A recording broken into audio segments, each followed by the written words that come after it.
Carta encíclica Humanus Genus, Papa León XIII, 20 de abril de 1884, sobre la masonería y otras sectas. El linaje humano, después que por la envidia del demonio se hubo, por su mayor desgracia, separado de Dios, creador y dador de los bienes celestiales, quedó dividido en dos bandos diversos y adversos. Uno de ellos combate asiduamente por la verdad y la virtud, y el otro por todo cuanto es contrario a la virtud y a la verdad. El uno es el reino de Dios en la tierra, es decir, la verdadera Iglesia de Jesucristo, a la cual quien quisiera estar adherido de corazón y según conviene para la salvación, necesita servir a Dios, a su unigénito Hijo, con todo su entendimiento y toda su voluntad. El otro es el reino de Satanás, bajo cuyo imperio y potestad se encuentran todos los que, siguiendo los funestos ejemplos de su caudillo y de nuestros primeros padres, Adán y Eva, rehúsan obedecer a la ley divina y eterna, y obran sin cesar, como si Dios no existiera, o positivamente contra Dios. Agudamente conoció y describió Agustín estos dos reinos, a modo de dos ciudades contrarias en sus leyes y deseos, compendiando con sutil brevedad la causa eficiente de una y otra en estas palabras. Dos amores edificaron dos ciudades. El amor de sí mismo hasta el desprecio de Dios edificó la ciudad terrena. El amor de Dios hasta el desprecio de sí mismo, la celestial. La masonería. 2. En el decurso de los siglos, las dos ciudades han luchado, la una contra la otra, con armas tan distintas como los métodos, aunque no siempre con igual ímpetu y ardor. En nuestros días, todos los que favorecen la peor parte parecen conspirar a una y pelear con la mayor vehemencia, bajo la guía y auxilio de la sociedad que llaman de los masones. Por doquier, dilatada y firmemente constituida, sin disimular ya sus intentos, con la mayor audacia, se revuelven contra la majestad de Dios, maquinan abiertamente y en público la ruina de la Santa Iglesia, y esto con el propósito de despojar, si pudiesen, enteramente a los pueblos cristianos de los beneficios conquistados por Jesucristo nuestro Salvador.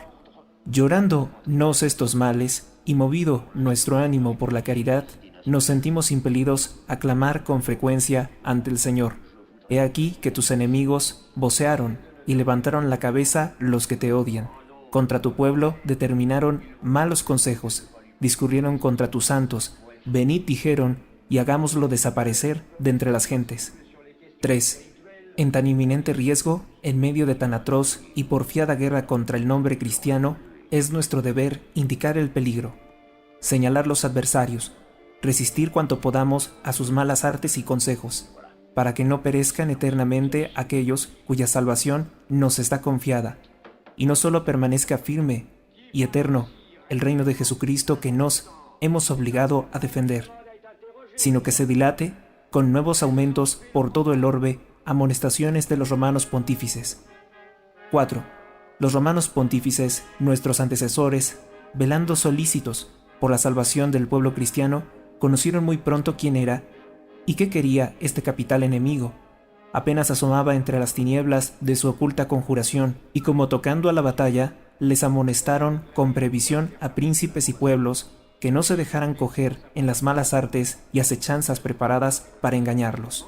Dióse el primer aviso del peligro en el año de 1738 por el Papa Clemente XII, cuya constitución confirmó y renovó Benedicto XIV. Pío VII siguió las huellas de ambos, y León XII, incluyendo en la Constitución Apostólica Quo Graviora, lo decretó en esta materia por los anteriores. Lo decretado en esta materia por los anteriores lo ratificó y confirmó para siempre Pío VIII, Gregorio XVI y Pío IX. Por cierto, repetidas veces, hablaron en el mismo sentido. 5. Y en efecto, puesto en claro la naturaleza e intento de la secta masónica por indicios manifiestos, por procesos instruidos, por la publicación de sus leyes, ritos y revistas, allegándose a ello muchas veces las declaraciones mismas de los cómplices, esta sede apostólica denunció y proclamó abiertamente que la secta masónica, constituida contra todo derecho y conveniencia, era no menos perniciosa al Estado que a la religión cristiana, y amenazando con las más graves penas que la Iglesia puede emplear contra los delincuentes, prohibió terminantemente a todos inscribirse en esta sociedad, Llenos de ira con esto sus secuaces, juzgaron evadir o debilitar al menos parte con el desprecio, parte con las calumnias, la fuerza de aquellas censuras. Culparon a los sumos pontífices que las decretaron de haberlo hecho injustamente o de haberse excedido en el modo. Así procuraron eludir el peso y la autoridad de las constituciones apostólicas de Clemente XII, de Benedicto XIV, de Pío VIII, de Pío IX, aunque no faltaron en aquella misma sociedad quienes confesaron, aun a pesar suyo, que lo hecho por los romanos pontífices conforme a la doctrina y disciplina de la Iglesia era según derecho, en lo cual varios príncipes y jefes de gobierno se hallaron muy de acuerdo con los papas, cuidando ya de acusar a la sociedad masónica ante la silla apostólica, ya de condenarla por sí mismos, promulgando leyes a este propósito, como en Holanda, Austria, Suiza, España, Baviera, Saboya y en algunas partes de Italia. Confirmación de los hechos. 6. Pero lo que sobre todo importa es ver comprobado por los sucesos la previsión de nuestros antecesores. En efecto, no siempre ni en todas partes lograron el deseado éxito sus cuidados prohibidos y paternales, y esto por el fingimiento y astucia de los afiliados a esta iniquidad, o por la inconsiderada ligereza de aquellos a quienes más interesaba haber vigilado con diligencia en este negocio. Así que en espacio de siglo y medio, la secta de los masones ha logrado unos aumentos mucho mayores de cuanto podía esperarse, e infiltrándose con tanta audacia como dolo en todas las clases sociales, ha llegado a tener tanto poder que parece haberse hecho casi dueña de los estados. De tan rápido y terrible progreso se ha seguido en la Iglesia, en la potestad de los príncipes y en la salud pública la ruina prevista muy de atrás por nuestros antecesores, y se ha llegado a punto de temer grandemente para lo venidero, no ciertamente por la Iglesia, cuyo fundamento es bastante firme para que pueda ser socavado por esfuerzo humano, sino por aquellas mismas naciones en las que logra influencia grande la secta de que hablamos u otras semejantes que se le agregan como auxiliares y satélites. 7. Por estas causas apenas subimos al gobierno de la Iglesia, vimos y experimentamos cuanto convenía resistir en lo posible a mal tan grave, interponiendo para ello nuestra autoridad. En efecto, aprovechando repetidas veces la ocasión que se presentaba, hemos expuesto algunos de los más importantes puntos de doctrina en que parecía haber influido en gran manera la perversidad de los errores masónicos. Así, en nuestra carta encíclica Quod Apostole Muneris, emprendimos demostrar con razones convincentes las enormidades de los socialistas y comunistas. Después, en otra, Arcanum, cuidamos de defender y explicar la verdadera y genuina noción de la sociedad doméstica, que tiene su fuente y origen en el matrimonio. Además, en la que comienza Diuturnum, propusimos la forma de la potestad política moderada según los principios de sabiduría cristiana tan maravillosamente acorde con la naturaleza misma de las cosas y la salud de los pueblos y príncipes. Ahora, ejemplo de nuestros predecesores, hemos resuelto ocuparnos expresamente de la misma sociedad masónica, de toda su doctrina, así como de sus planes y la manera de pensar y de obrar, a fin de que así llegue a conocerse con mayor claridad posible su maliciosa naturaleza y pueda evitarse el contagio de peste tan funesta. Organización secreta. 8. Hay varias sectas que, si bien diferentes en nombre, ritos, forma y origen, unidas entre sí por cierta comunión de propósitos y afinidad entre sus opiniones capitales, concuerdan de hecho con la secta masónica, especie de centro donde todas salen y a donde vuelven. Estas, aunque aparentemente no querer en manera alguna ocultarse en las tinieblas, y tengan sus juntas a vista de todos, y publiquen sus periódicos, con todo bien miradas, son un género de sociedades secretas cuyos usos conservan, pues muchas cosas hay en ellas a manera de arcanos, las cuales hay mandato de ocultar con muy exquisita diligencia, no solo a los extraños, sino a muchos de sus mismos adeptos, como son los planes íntimos y verdaderos, así como los jefes supremos de cada logia, las reuniones más reducidas y secretas, sus deliberaciones, por vía y con qué medios se han de llevar a cabo. A esto se dirige la múltiple diversidad de derechos, obligaciones y cargos que hay entre los socios, la distinción establecida de órdenes y grados y la severidad de la disciplina por que se rigen. Tienen que prometer los iniciados, y aún de ordinario se obligan a jurar solemnemente no descubrir nunca ni de modo alguno sus compañeros, sus signos, sus doctrinas. Con estas mentidas apariencias y arte constante de fingimiento, procuran los masones, con todo empeño, como en otro tiempo los maniqueos, ocultarse y no tener otros testigos que los suyos. Celebran reuniones muy ocultas simulando sociedades eruditas de literatos y sabios. Hablan continuamente del entusiasmo por la civilización y de su amor hacia los más humildes. Dicen que su único deseo es mejorar la condición de los pueblos y comunicar a cuantos más puedan las ventajas de la sociedad civil. Aunque fueran verdaderos tales propósitos, no todo está en ellos. Además, deben los afiliados dar palabra y seguridad de ciega y absoluta obediencia a sus jefes y maestros, estar preparados a obedecerles a la menor señal e indicación, y de no hacerlo así, a no rehusar los más duros castigos ni la misma muerte. Y en efecto, cuando sea juzgado que algunos han traicionado el secreto o han desobedecido las órdenes, no es raro darle muerte con tal audacia y destreza que el asesinato burla muy a menudo las pesquisas de la policía y el castigo de la justicia. Ahora bien, esto de fingir y querer esconderse, de sujetar a los hombres como a esclavos con fortísimo lazo y sin causa bastante conocida, de valerse para toda maldad de hombres sujetos al capricho de otro, de armar a los asesinos procurándoles la impunidad de sus crímenes, es una monstruosidad que la misma naturaleza rechaza, y por lo tanto, la razón y la misma verdad evidente demuestra que la sociedad de la que hablamos pugna con la justicia y la probidad naturales. 9. Singularmente, cuando hay otros argumentos, por cierto clarísimos, que ponen de manifiesto esta falta de probidad natural, porque por grande astucia que tengan los hombres para ocultarse, por grande que sea su costumbre de mentir, es imposible que no aparezca, de algún modo, en los efectos la naturaleza de la causa. No puede el árbol bueno dar malos frutos, ni el árbol malo dar buenos frutos. Y los frutos de la secta masónica son además de dañosos, muy amargos. Porque de los certísimos indicios antes mencionados, resulta claro el último y principal de sus intentos, a saber, destruir hasta los fundamentos todo el orden religioso y civil establecido por el cristianismo, y levantar, a su manera, otro nuevo, con fundamentos y leyes sacadas de las entrañas del naturalismo. 10. Debe entenderse de la secta masónica en sí misma y en cuanto abraza otras con ella unidas y confederadas, pero no de cada uno de sus secuaces. Puede haberlos en efecto, y no pocos, que si bien no dejan de tener culpa por haberse comprometido con semejantes sociedades, con todo no participan por sí mismos en sus crímenes e ignoran sus últimas intenciones.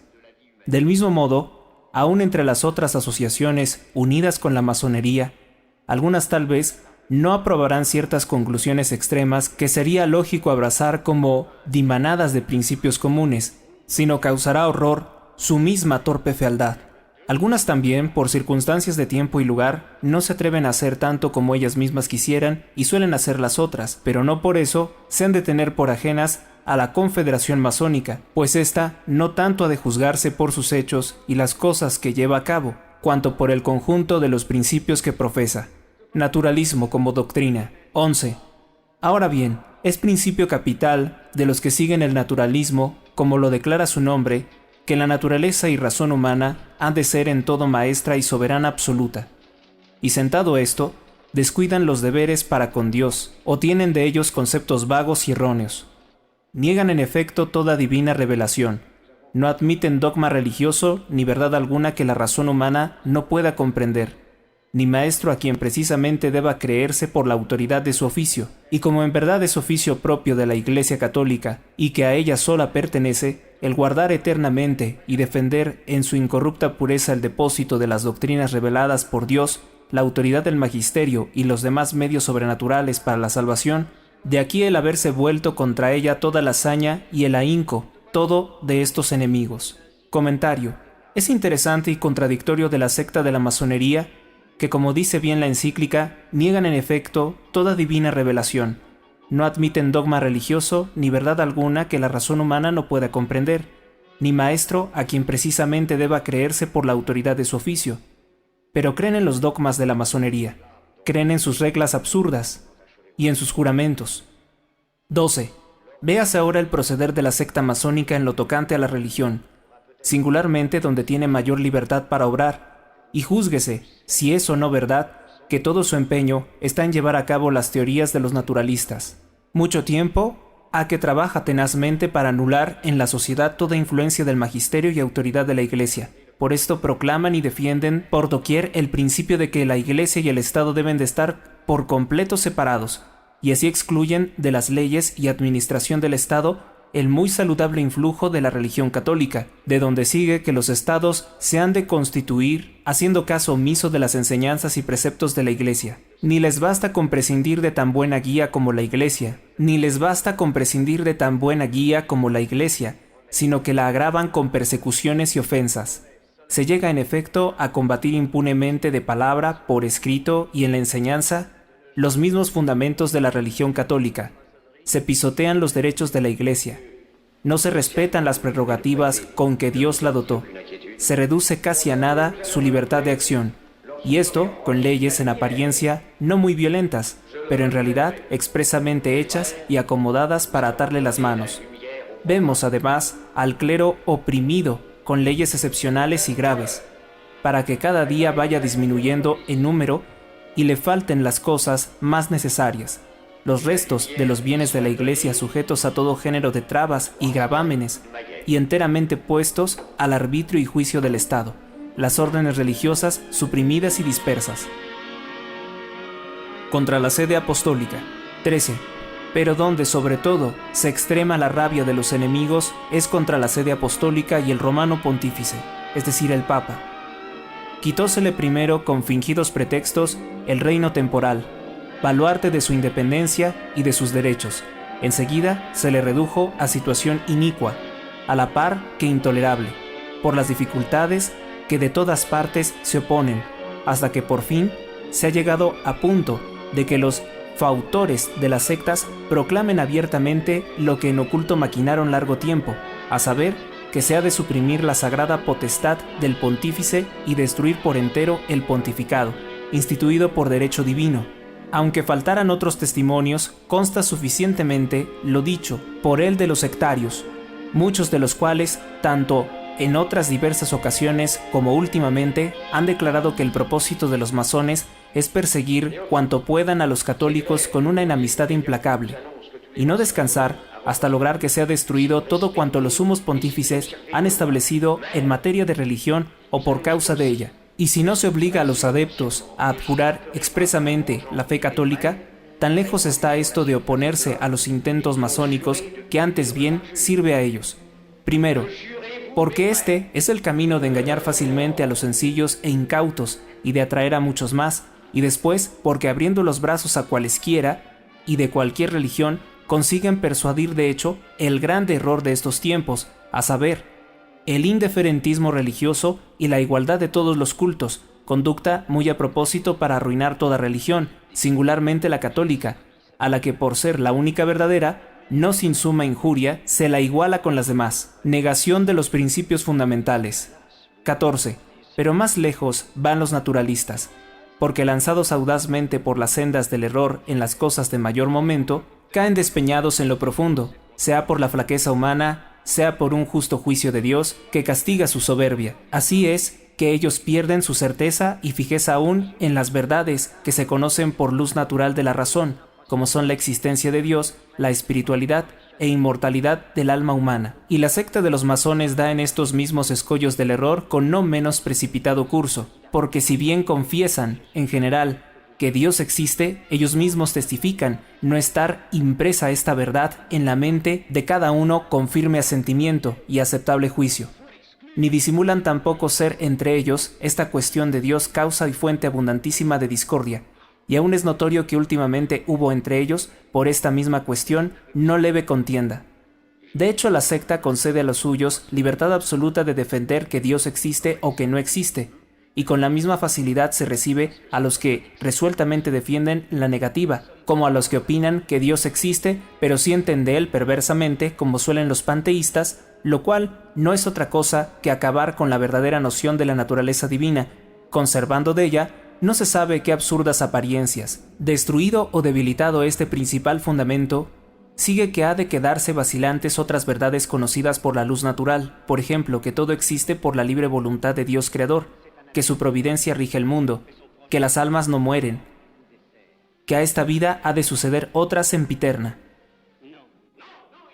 15. Destruidos estos principios, que son como la base del orden natural, importantísimo para la conducta racional y práctica de la vida, fácilmente aparecen cuáles han de ser las costumbres públicas y privadas.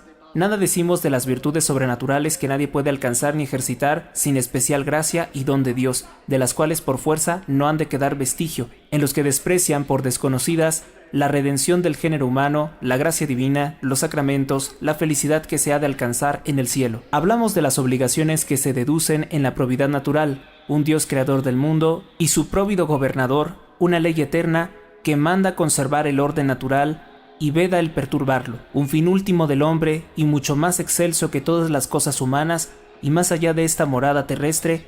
Estos son los principios y fuente de toda honestidad y justicia, y suprimidos estos, como suele hacerlo los naturalistas y masones, falta inmediatamente todo fundamento y defensa a la ciencia de lo justo y de lo injusto. Y en efecto, la única educación que a los masones agrada, y con la que, según ellos, se han de educar a la juventud, es la que llaman laica, independiente, libre, es decir, que excluya toda idea religiosa.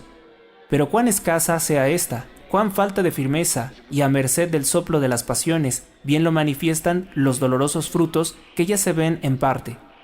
En donde quiera que esta educación ha comenzado a reinar más libremente, una vez suprimida la educación cristiana, prontamente se han visto desaparecer las buenas y sanas costumbres, tomar cuerpo las opiniones más monstruosas y subir de todo punto la audacia en los crímenes. Públicamente se lamenta y deplora todo esto, y aún lo reconocen, aunque no querrían.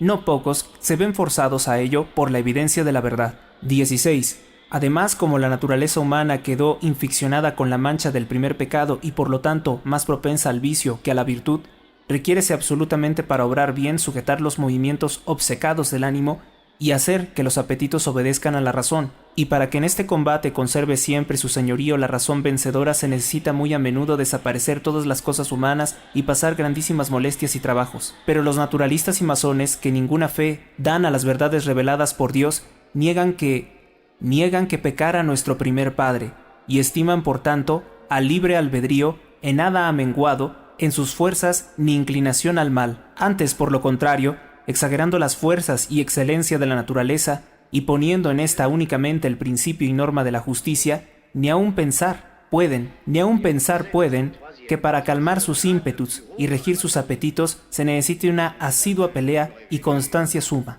De aquí vemos ofrecer públicamente tantos estímulos a los apetitos del hombre, periódicos y revistas sin moderación ni vergüenza alguna, obras dramáticas, licenciosas en alto grado, asuntos para las artes, sacados con proterva de los principios de ese que llaman realismo, ingeniosos inventos para una vida muelle y muy regalada, rebuscados, en suma, toda suerte de halagos sensuales a los cuales cierra los ojos la virtud adormecida, en lo cual obran perversamente, pero son en ello muy consecuentes consigo mismos, quienes quitan toda esperanza de los bienes celestiales y ponen vilmente en cosas perecederas toda la felicidad, como si la fijaran en la tierra.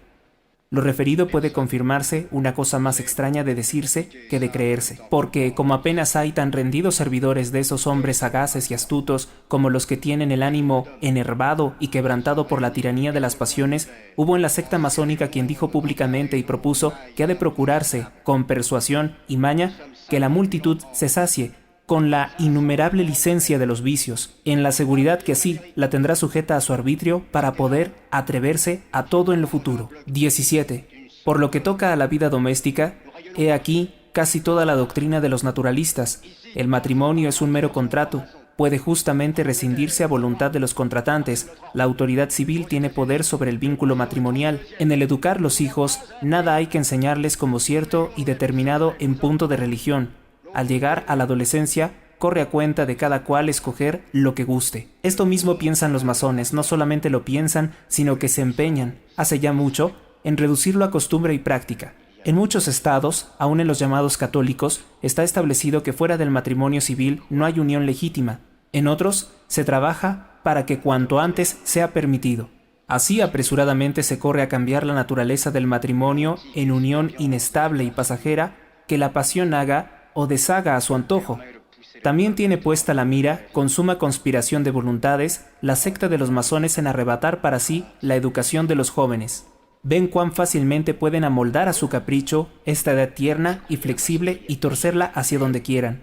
y nada más oportuno para lograr que se forme así para la sociedad una generación de ciudadanos tal cual ellos se la forjan. Por tanto, en punto de educación y enseñanza de los niños, nada dejan al magisterio y vigilancia de los ministros de la Iglesia, habiendo llegado ya a conseguir en varios lugares toda la educación de los jóvenes está en manos de laicos, de suerte que, al formar sus corazones, nada se les diga de los grandes y santísimos deberes que ligan al hombre con Dios. Consecuencias políticas. 18.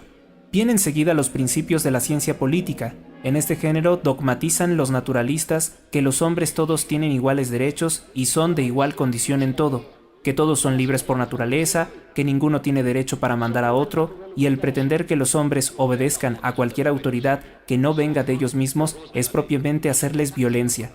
Todo está, pues, en manos del pueblo libre.